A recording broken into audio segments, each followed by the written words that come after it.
الشیطان الرجیم بسم اللہ الرحمن الرحیم۔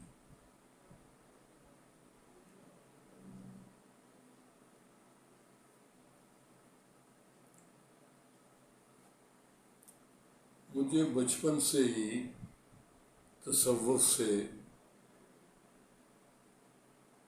تعلق رہا ہے، میرا شغف رہا ہے۔ میں جب بچے چھوٹی موٹی لائبریری سے کوئی کتاب، کوئی جاسوسی ناول یا اس قسم کی کتابیں پڑھتے تھے تو میں تذکرۃ الاولیاء کتاب پڑھتا تھا۔ اس میں اولیاء کرام کے حالات زندگی ہوتے تھے۔ آج مجھے ابھی بیٹھے ہوئے خیال آ رہا تھا کہ میں نے جتنے کتابیں پڑھی ان میں ماں کے درجے کا بڑا تذکرہ ہے۔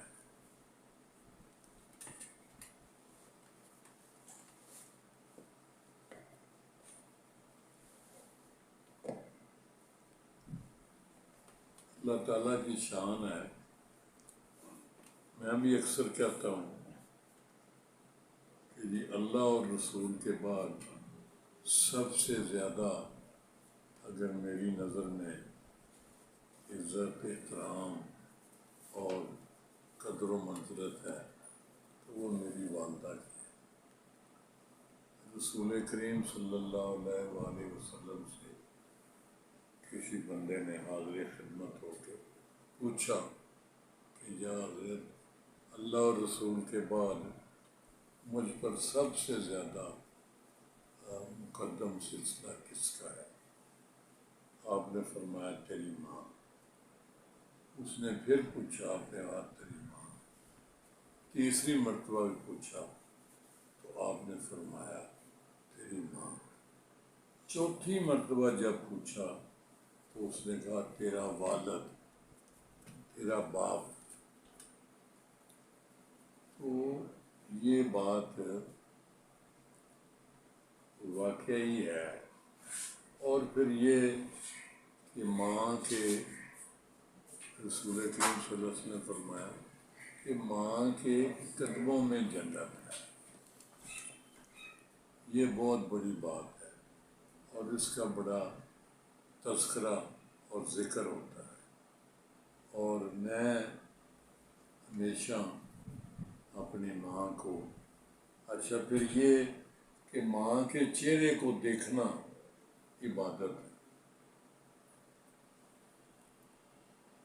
مجھے اگلے دن بھی یاد آ رہا تھا کہ میں پڑھائی کے دنوں میں بھی اپنی والدہ کے پاس جب فرصت ہونی، فراغت ہونی تو بیٹھنا ان کے پاس۔ ہماری والدہ ماجدہ، اللہ ان کو جنت الفردوس میں جگہ دے، اور میری اگر کوئی نیکی اللہ کے حضور میں کام آ سکتی ہے تو وہ بھی ان کے کھاتے میں چلی جائے۔ وہ بہت اچھا کھانا پکاتی تھی اور سارے گھر کے کام خود کرتی تھی۔ ہم 6 بھائی 1 بہن، اور سارے کام میری والدہ خود کرتی تھی۔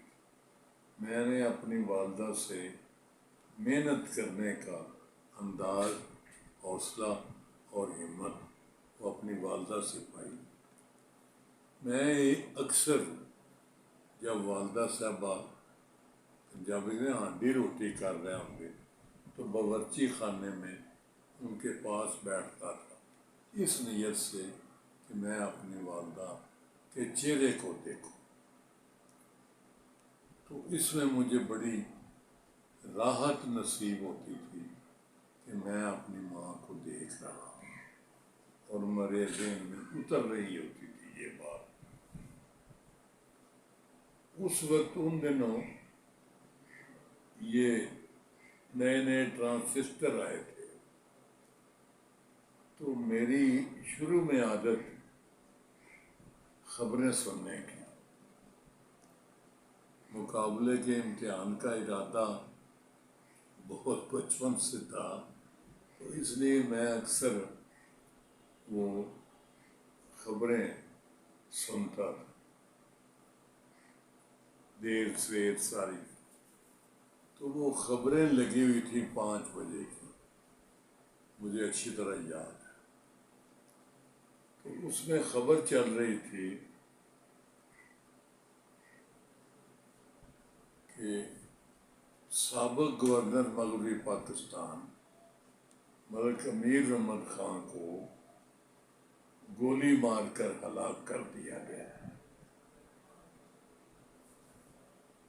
وہ ان کے بیٹوں نے کہتے ہیں کہ انہوں نے مار دیا تھا، لڑائی ہو گئی، جھگڑا ہو گیا۔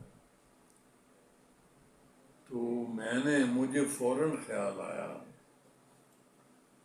کہ یہ بندہ جو ہے نا، یہ اپنا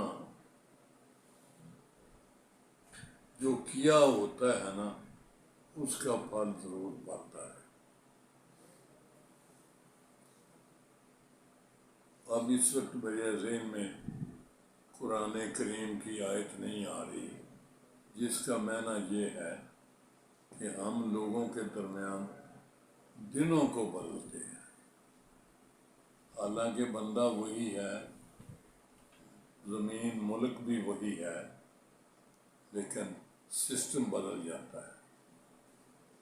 تو مجھے بعد ایک واقعہ یاد آ گیا کہ ملک امیر احمد خان مرحوم گورنر تھے مغربی پاکستان کے، موجودہ پورا پاکستان ایسٹ نکال لینا مشرقی پاکستان، تو باقی سارا جو اس وقت ہے اس کے وہ گورنر تھے، اور اتنے اچھے منتظم تھے اور اتنے ایفیکٹو سسٹم تھا ان کا کہ اب بھی کہا جاتا ہے کہ نواز شریف، شہباز شریف ہمیشہ گورنمنٹ ہاؤس سے اور ادھر ادھر سے پتہ کرتے ہیں کہ یار وہ ملک امیر احمد خان سنیا بڑا اچھا منتظم سی، تو کی کردا سی؟ اس قسم کی باتیں مشہور ہیں۔ تو اس کا علم بڑا ہوتا تھا، سب چیزوں کا نا پس منظر اس کو پتہ ہوتا تھا۔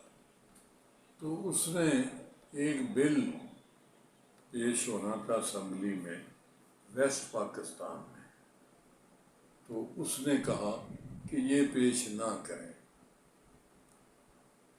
لیکن وہ جو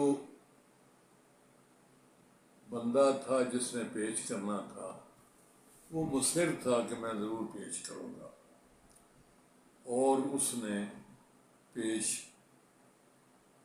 کرنے کا سسٹم کر دیا۔ اب ایک باقی بلوچ ہوتے تھے، ان کا بھی اس میں ذکر ہے۔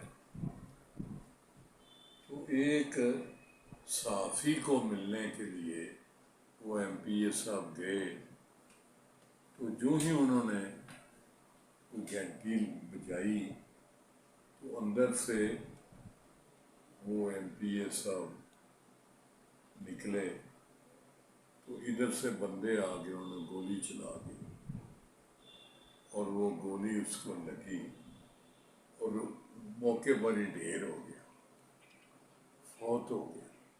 بڑی خبر لگی صبح کہ جی اس طرح صحافی فوت ہو گئے ہیں، تو باقی بلوچ جو ایم پی اے ہے اس کو بھی گولیاں لگی ہیں، تو یہ ہے کہ وہ بچ گیا۔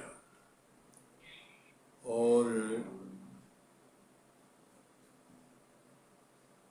مغربی پاکستان کے گورنر صاحب نے 5,000 روپے کا اعلان کیا ہے کہ اس کی متوفی کی بیوہ کو دیا جائے گا۔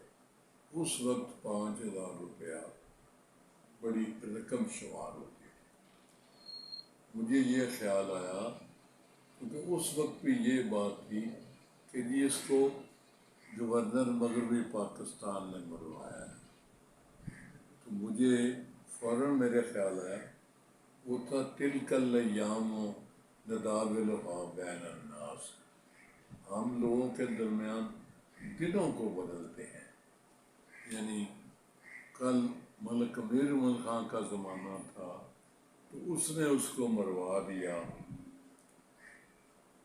اور انعام بھی، پیسے بھی دے دیے، لیکن آج دیکھیں، آج وہی ملک امیر عمر خان گورنر، اس کو گولی لگ گئی ہے اور وہ مارا گیا ہے۔ تلک الایام نداولها بین الناس، یہ میرے اللہ کا قرآن کریم میں فرمان ہے کہ ہم لوگوں کے درمیان دنوں کو بدلتے ہیں، دن بدل جاتے ہیں۔ اس لیے میں اب بھی جو جابر حکمران ہوتے ہیں، جو ظلم کرتے ہیں اور زیادتی کرتے ہیں، ان سب کے لیے میں یہ کہتا ہوں تلک الایام نداولها بین الناس، اللہ سے ڈرو، آج آپ کا زمانہ ہے، کل کسی اور کا زمانہ ہوگا، اور جو آپ کرتے ہیں اس کو آپ نے بھگتنا ہے، ضرور ہونا ہے۔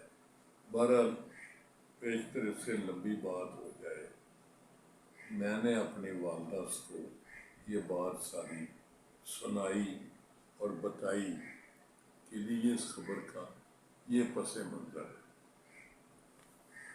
اب آپ دیکھیں کہ مطلب ہے میں اس پہ عمل بھی کرتا تھا، جو سنتا تھا، کہ والدہ کے چہرے کو دیکھنا اس نیت سے کہ کار ثواب ہے، یہ اللہ تعالیٰ اس کا واقعی ثواب دیتا ہے۔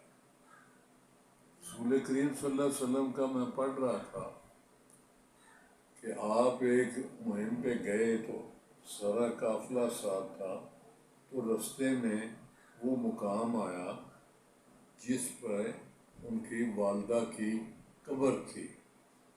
حضرت آمنہ بی بی، اللہ تعالیٰ ان کے شان بلند کیے ہیں اللہ نے، کہ رسول کریم کی والدہ تھی، آپ جا رہی تھی کہ رستے میں ڈیتھ ہو گئی، آپ فوت ہو گئے، تو وہیں پھر آپ کو دفنا دیا گیا۔